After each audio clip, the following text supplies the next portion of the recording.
Hello, greetings once again from Cleveland, Ohio. My name is Steve Malbassa. For my project this week, I'm going to be talking about the impact of social media in our society and possibly where it is going to end up.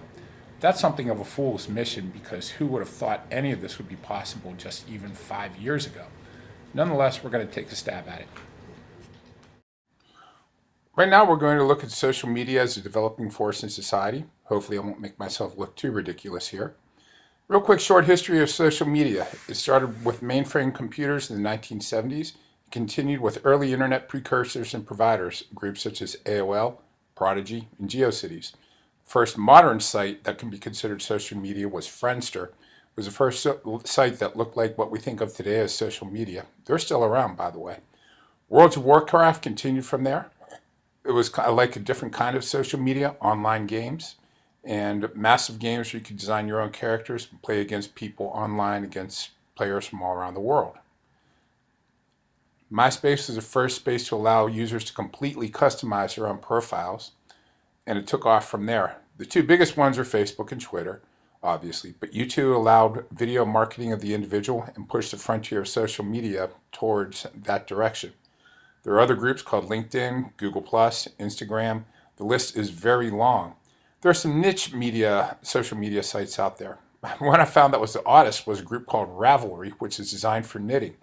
There's also Together We Serve for veterans and Bigger Pockets for financial advisors. Social media is best analyzed as a social construct of technology. It's entirely man-made, and fairly recently at that one. Social media can serve literally any purpose imaginable, and it has a big reach of tailoring news services, information, or entertainment to your interests. I know that I personally get a lot of my news from social media more than mainstream media nowadays, and it can be good or bad, entirely what you make of it, and people do both. Lord, isn't that the truth? It expands the reach of individuals, relatively small groups, and large organizations to across the world in a fashion that never has been seen before in human history. Some examples are things like businesses using Google Analytics to track who is talking about them, what they are saying about them. Entertainers and models used to have to sign with advertising agencies, now can go and do it on their own if they are able to figure it out. And people are able to find friends from 25, 30 years ago on social media as well. Corporations also use social media as a form of research and development. Some other functions, or for example, Twitter lets people share moments of their lives. That's from a man named Evan Williams, who is the CEO of Twitter. And he said that when he first came out with the idea in 2007. He also noted now how social media has consistently beaten mainstream media to news stories in recent years.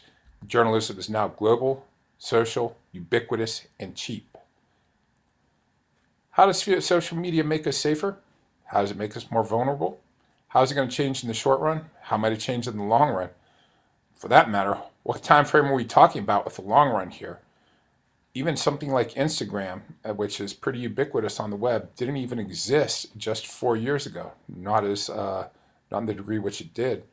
Who knows what social media is going to look like from 10 years from now? But I'm going to take a crack at it. A couple of case studies of social media influence. KhanAcademy.org.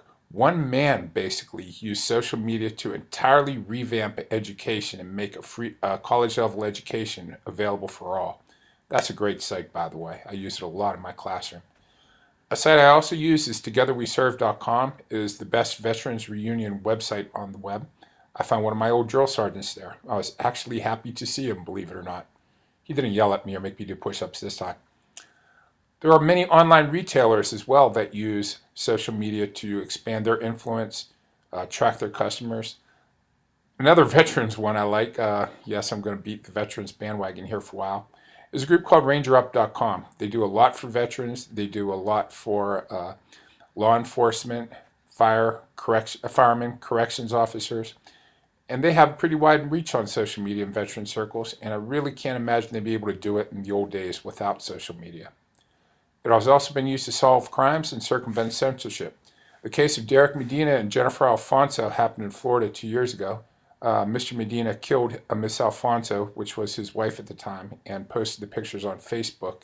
They were able to track him down because he had managed to do this. Facebook pretty much immediately took those pictures down off of his website, but The damage, I guess, had already been done. You certainly can use this for bad as well. Also, Chinese reporting of the earthquake that happened in 2009. The last time there was a big earthquake that happened in China, they were able to censor the fact that it happened for 3 months. Instantly, Chinese were using Twitter to post pictures of what happened, post them outward on the web, and they forced the Chinese government to act. A problem with social media is now there's so much more information available. How do we as consumers take it all in? Are you going to listen to something that's different than what you already are interested in? A lot of times people don't do that, and I'm guilty as charged. Does social media promise more than it can deliver? For example, in the Arab Spring of 2012, the possibilities seemed a lot more hopeful than what ultimately happened. Basically, it was very easy to raise awareness of what was happening, but as far as actually following up and implementing social change, social media seems to drop the ball there. Also, we have something called hashtag activism, which usually is nothing more than just make noise, in my opinion. Bring back our girls, a hashtag from Michelle Obama to fight terrorism. That didn't work at all. Do terrorists monitor their Twitter feeds? I don't think so. Who knows where all this is going to go? Again, it is a force for good or bad, as I said before, and it can be used for awareness more than it ever has, but it's still not a substitute for hard work. An example is if you looked at the Montgomery bus boycotts that started the civil rights movements in the 1960s. They busted their butts as far as organizing things. I don't know if that would have happened in the modern era. Anyway, these are some of the works that I have cited right here. My take on social media is eventually it is going to, one aspect of it is going to topple the Chinese government. They simply are not going to be able to keep up the Great Firewall of China, as it is nicknamed. People are going to be posting outwards, and it's eventually going to topple the firewall that they have on news media coming all the way in. I see that happening within my lifetime, or certainly my son's lifetime. Anyway, again, this is Steve Malbassa coming to you from Cleveland, Ohio. I hope you enjoyed this presentation. Thank you very much, and God bless.